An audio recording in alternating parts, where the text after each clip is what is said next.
Hey, Glenn here, Monster Guitars. Have you ever heard of a banjolin? It's part banjo, part mandolin, and, well, it's an instrument, obviously. A fellow from our local church placed this into my cab because it needed some serious setting up. It wasn't very playable, and now it is. So if you'd like to learn more about these things and see how I did it, keep watching. So there is a lot going on in this workshop at the moment. On my other channel, The People's Carpenter, I'm, well, in real life, but as will be documented on that channel, I'm making a big pile of cutting and serving boards that I'm going to try to sell at market. On this channel, although it'll come out in the future when it's all said and done, I'm working on that elm-topped Strat type guitar. As you'll see in that video, the tuners that I thought I was going to use for it are not quite the right dimensions, so I'm currently waiting on replacements, and I'm working on the electronics, getting that all working properly as well. Just for now though, there is something that I'm supposed to have done. I really should have done it by now, because there is a fellow who I promised I would, to whom I promised I would get it done. A guy at our church owns this. He doesn't play, but he bought it and he thought it would be nice to see it restored into usable condition. He tells me someone already had a look at it and did some work, and I can see that's true, but it's still not usable. They didn't, well, I don't think they did a premium job. This is called various things online. Sometimes people call it a banjo mandolin, also known as a banjolin, but it's got, well, basically the neck of a banjo, of a mandolin with mandolin strings, but it has the top, as is apparent, of a banjo. I heard it rather unkindly described by someone online as a mandolin, only it sounds much worse. That's a matter of opinion.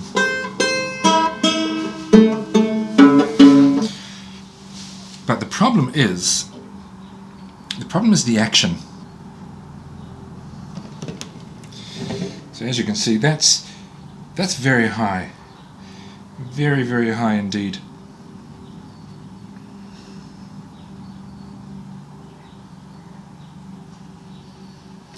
And just like with guitars, on an instrument like this, or any instrument that's sort of guitar-like, an instrument that's basically of this shape, the action is created at several points. What some fairly new guitarists and some people who might like to be luthiers might think is, okay, so we need to adjust the truss rod. No, you do not need to adjust the truss rod unless the neck is bowed in a way that you don't want it bowed. But this is not an issue of neck bow, this is an issue of setup more broadly. And the action is really caused at 3 points. There are 3 main factors. Number 1, the height of the bridge. If the bridge is very high, then obviously the strings will be very high. Number 2, the height of the nut, which is kind of like a bridge at the other end of the fretboard. If that's really high, the strings are going to be really high. And the third one is the angle of the neck. If the bridge is making the strings quite high, but then you adjust the angle of the neck so that it angles backwards, that's going to lower the strings over the fretboard. So those 3 things are where you will look to see what's causing the problem. These bridges are not adjustable. They just come in the size that they are. So I'm not going to be able to do what you might do on a guitar. On some guitars you're able to adjust the height of the saddles. On some bridges, like a Tune-o-matic, you would adjust the height of the whole bridge. You can't do that. You'd buy a different bridge, or you would make changes to this, like cut away parts of it. I'm not going to cut away any parts of that. That's, well, maybe beyond my pay grade, but I don't want to buy any parts either. I don't want to go looking for a shorter bridge. So that leaves me with just the neck angle and the nut, and it's clear enough to me that the problem here is the neck angle. This may be the other luthier that this fellow was referring to, but you can see that someone else has recognized the issue of the neck angle because they have put a shim between the neck and the body, an angled shim, which is exactly what I would do, but it's just not enough of an angle. That does not angle the neck back far enough by a long shot. So I think my initial assessment is just that I need to take the neck off, make a new shim, put that in there, put everything back together, and then see what sort of progress that has made us. I may then need to also, in fact I suspect this will be the case, make some adjustments to the nut, but we will see.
Okay, well that shim has been glued in.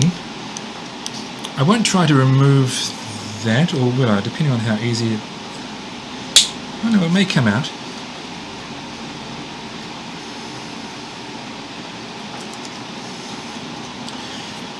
You can see the end, it has to be curved. That's why he's made it fairly thin, so that it can be conformed to the curve that's there. In principle, that looks pretty straightforward. I should just take some measurements.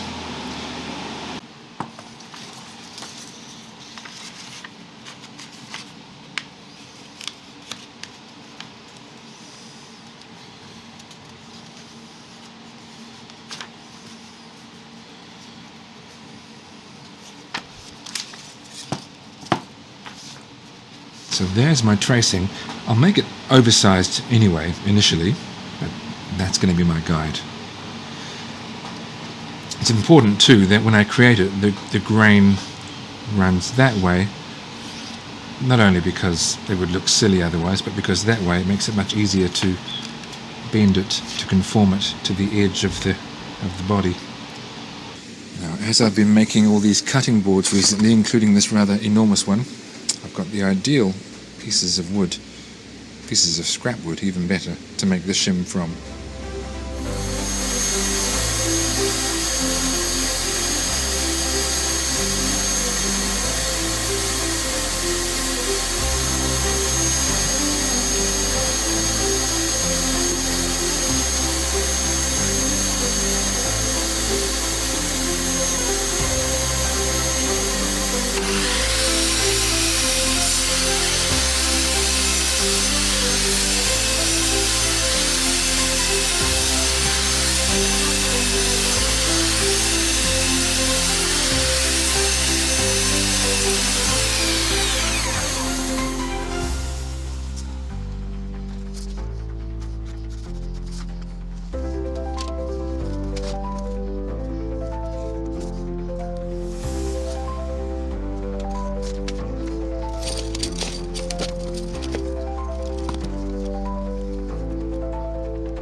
there is my slightly oversized wedge.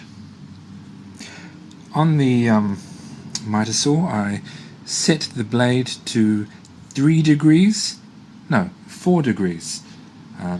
The neck looked fairly flat to me relative to the body, and the typical Gibson Les Paul or similar type of guitar with a high bridge has a neck angle, my dogs are excited about something, of roughly 4 degrees. It's between 3 and 5 or 6 depending on the guitar. So 4 degrees should be a good starting place. I can always swap it out for a different one if this is no good. Now I'm going to have to bend it. Maybe it would have been easy. Yeah, it would have been easier to bend the larger piece. How am I going to do that?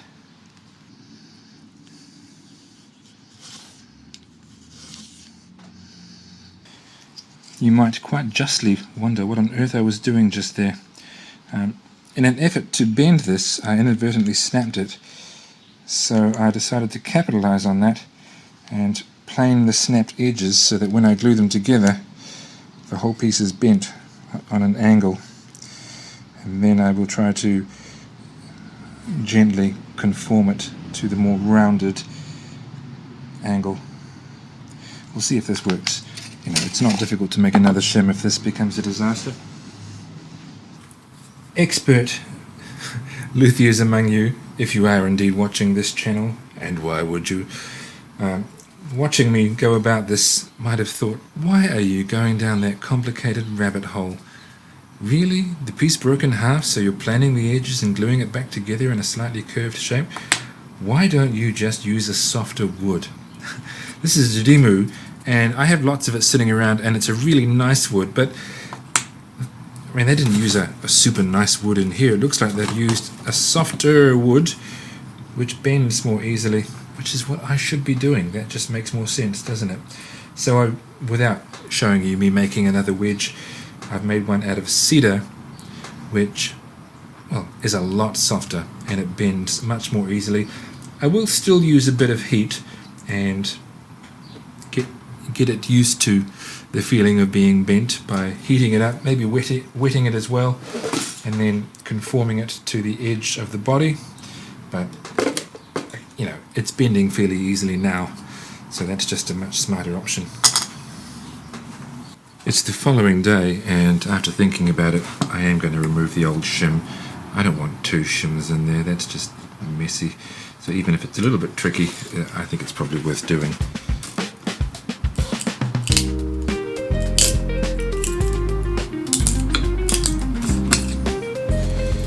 Turns out it's not really that tricky.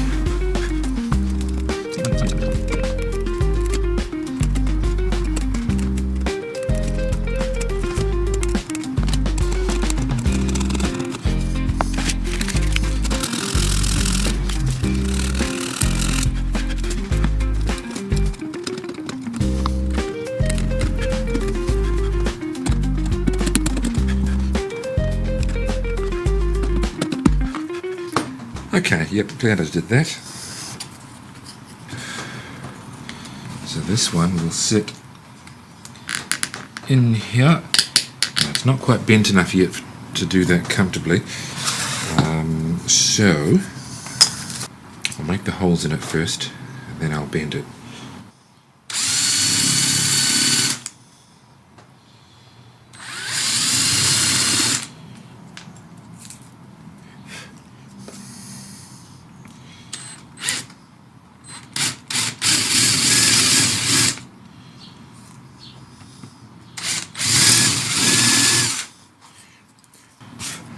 Holes are slightly oversized, and now there is less wood to bend as well.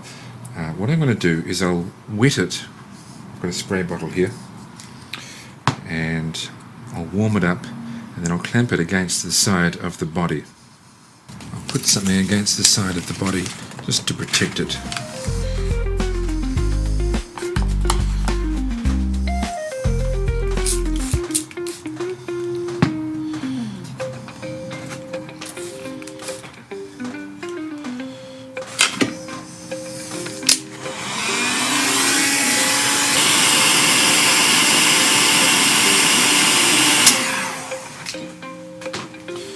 So now it is both warm and damp. And it feels very pliable. Yeah, so that's not going to break. Which clamps to use here?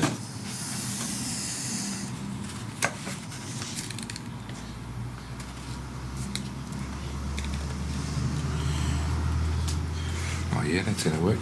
Okay.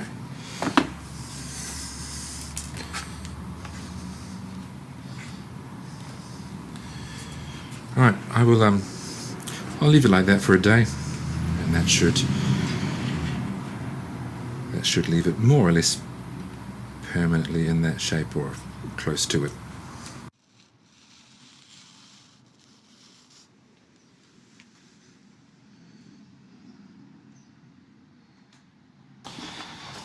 My apologies, I had this camera zoomed up more than I realised, so you didn't actually see me wetting and heating the wedge, but the shim. I keep calling it a wedge. Well, it is a wedge, but you know, it's a shim. Right, now I'm gonna... So that's turned out good. It's got a subtle curve to it, which fits the edge of the body nicely. I will glue it in, just like the other one was glued in.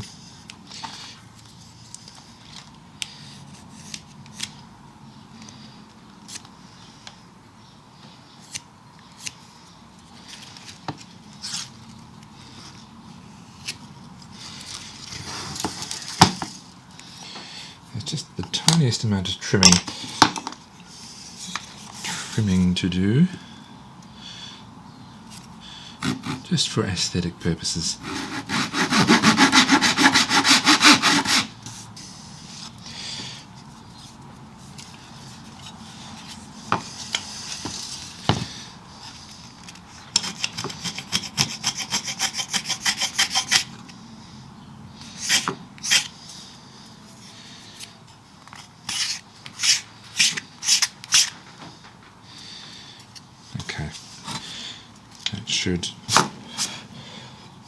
That should be just the right size.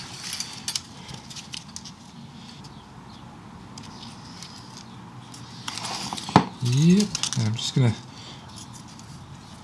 gonna plane these edges a little bit more so that they look a bit nicer.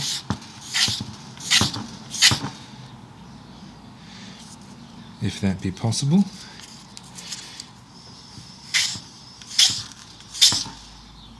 Oh yeah, that's better.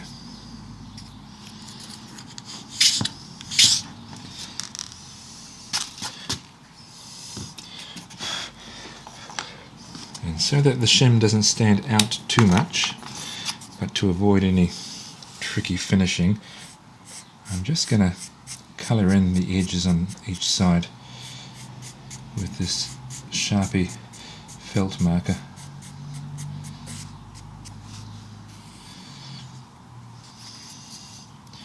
Just to make it inconspicuous.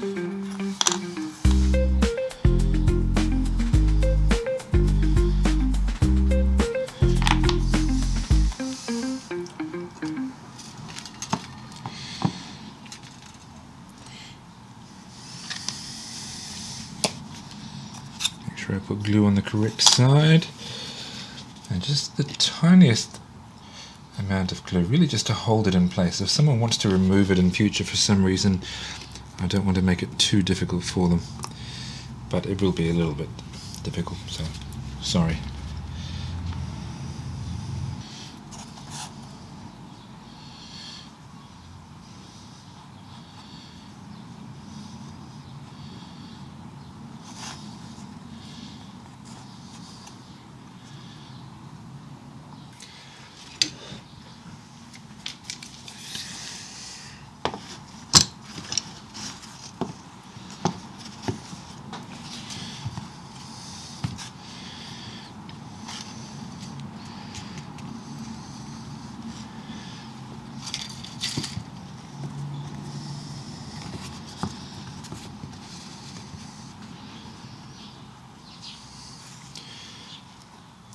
Okay, I'll come back to this later.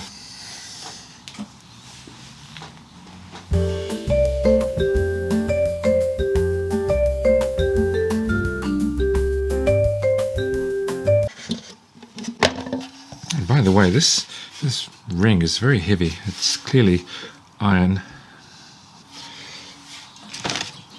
Now, one thing I realized I would need to do is partially fill some of these screw holes because the wood in them is stripped. And I put a piece of tape next to the ones that were obviously in that situation.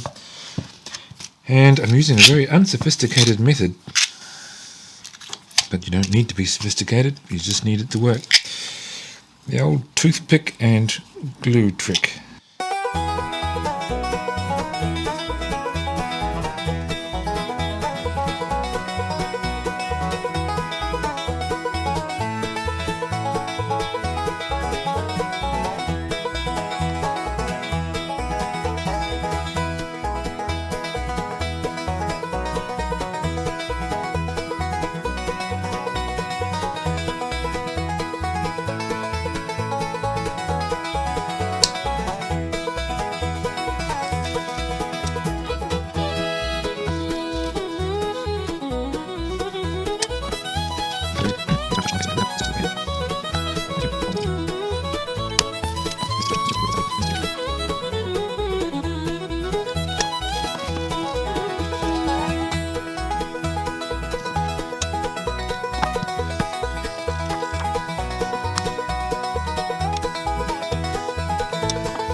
Yeah, more than half of them were somewhat stripped.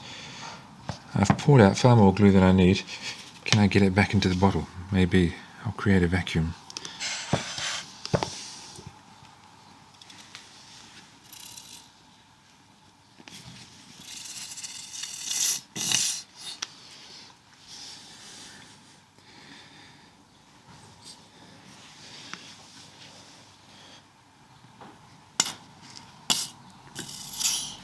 One hour later. Got some of it back in, but I can't be bothered doing it all.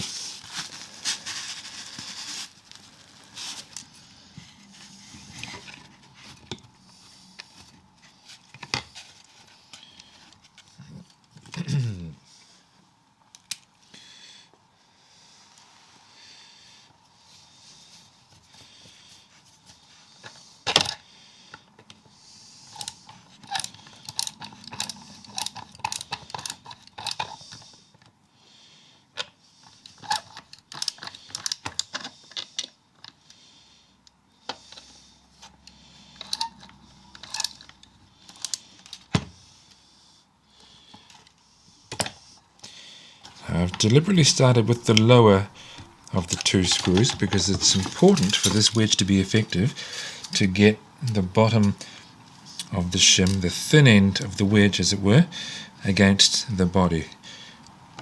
And now that that's fairly tight and nice and snug against the body, let's do the other.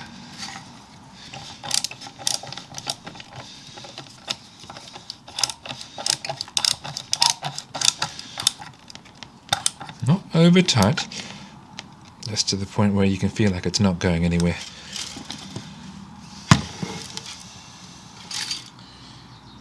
Okay, and just visually I can see that slight angle. I'll show it to you when the whole thing is reassembled. I'll let the glue dry on those little toothpick plugs before I glue the top back on.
So I can already see that I think that action is pretty good.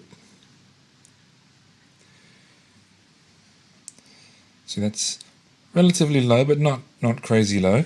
It starts to get slightly higher down there because that nut just is too high. I'm going to have to cut the nut slots a bit deeper and then shave a bit off the top of the nut. But that's easy. I'll do that tomorrow. Now, to deepen the nut slots, I'm going to use my nut slotting files, which are normally for guitars. Of course, I won't be using the thicker ones because the strings of this instrument are nowhere near as thick as the thicker strings on a guitar, but they should still be useful. Just got my ruler here to make sure I don't cut too deep.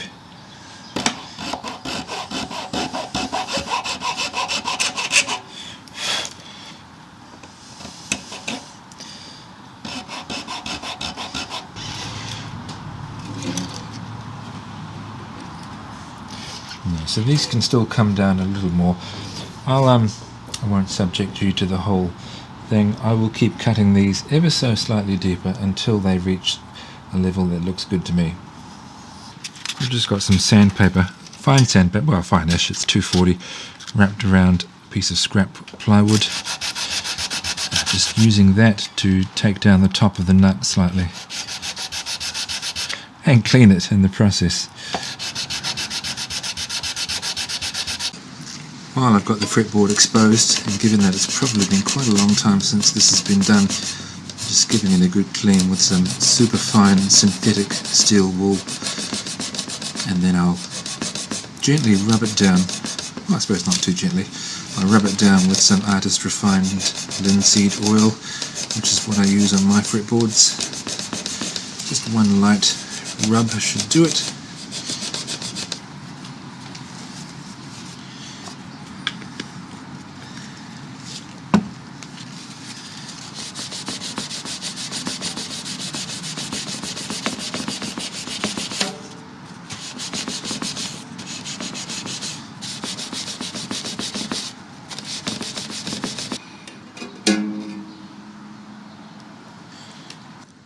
See, now that I've got it all strung up, this is where you really find out. And I've got the nut lowered to what looks and feels good. Now, on the whole, the action is slightly too low. It's just touching the tops of the frets. And, you know, I always knew that was possible. But now well, I've done it once, I can easily do it again. I just need to make a shim that is just a little bit less than that. Not quite 4 degrees, maybe 3. You know, what would be funny, not really funny, is if I make 3 and then it's just not quite right and I have to do 2.5. But you can see what I mean. This has obviously had the right sort of effect, it's just had too much of an effect, rather than try to adjust that shim, which would be fiddly because I'm going to have to take the neck off anyway. It would be easier, I think, just to make a new one, so that's what I'll do. I got the old shim out without too much trouble. Although it was glued, it's glued onto an end grain surface, so it's not a super strong glue joint. You know, I broke it in getting it out, but that's okay. So that was a 4 degree shim. I've made a couple of 3 degree shims. I made a couple just in case I broke one of them, and I also made a 2.5 degree. I'm pretty sure the 3 degree will do it. It only needed a very slight tweak, so I think that will see us right. Okay, I have reassembled it. You might have noticed, if you were looking especially closely, that the shims I showed you that I had made as replacement were not cedar. That is Canadian Oregon, but I did also make a couple of cedar ones, and there is a cedar one in there now. So that is a 3 degree shim, and that is just right. It's got a nice, very low but certainly playable action. If anything, I could lower the nut slightly more, but will I? I don't know, I might not. It's not bad. It could come down slightly more in some places, but it doesn't need to. And the guy who owns this doesn't actually play it, so it's not like super crucial. I just want it to be reasonably nice. Okay, look, that's it. That's the banjolin set up. It's very roughly in tune. very roughly that third set of strings is a bit off.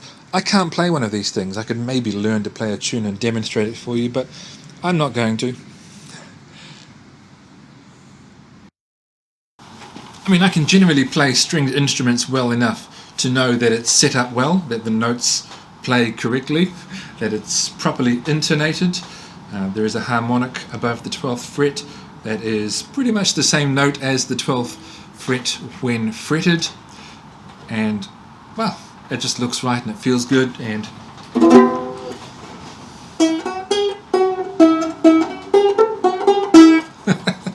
it's probably as bad as much as you'll get from me. Yeah, so this is done. It's a fun little instrument. I mean, I'd like to play more instruments. I just, there are only so many hours in the day and so many days in one's lifetime. There are people who devote themselves to being multi-instrumentalists, and that's cool, but I'm not one of them. Steve, you're going to get your banjolin back in better shape than it was. The fretboard's clean. There are a bunch of stripped out screw holes that are now repaired, and most importantly, it is now properly set up, and you could play it if you wanted to. I can get on with other things now. Some tuners that I was waiting for my nice Strat type guitar have arrived. If I'm hunched over, it's because I'm not actually sure how much of me is in shot. I have terrible posture though. I do slouch too much. Anyway, the banjolin is done. It's fun. As a rule, I don't generally do repairs and setups, so this was a bit different for me, and yeah, it worked well. I'm pleased with the outcome. Come back soon. I'll have more for you here at Monster Guitars.